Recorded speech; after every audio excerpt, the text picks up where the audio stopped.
अस्सलाम वालेकुम गाइस। आज मैं लाया हूँ आपके लिए डेटा रिकवर सॉफ्टवेयर एप्स। ये आप प्ले स्टोर से उठा सकते हैं।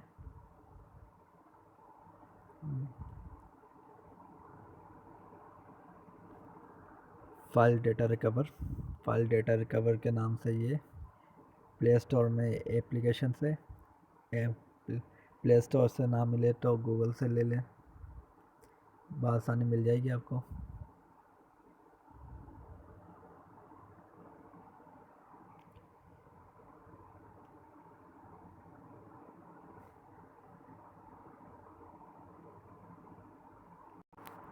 इसमें छोटे मोटे ऐड आते रहते हैं, उसको काट दिएगा। ये ऐसे स्टार्ट होगा, यहाँ से ये फाइल रिकवर स्टार्ट हो गया। इसमें photo recover, video recover, audio recover, restorage file भी रिकवर कर देगा आपकी। ये इसकी सेटिंग है, सही है। ये आपको बआसानी मिल जाएगा। और आप हमारी वीडियो सब्सक्राइब करें, लाइक भी करें। शुक्रिया।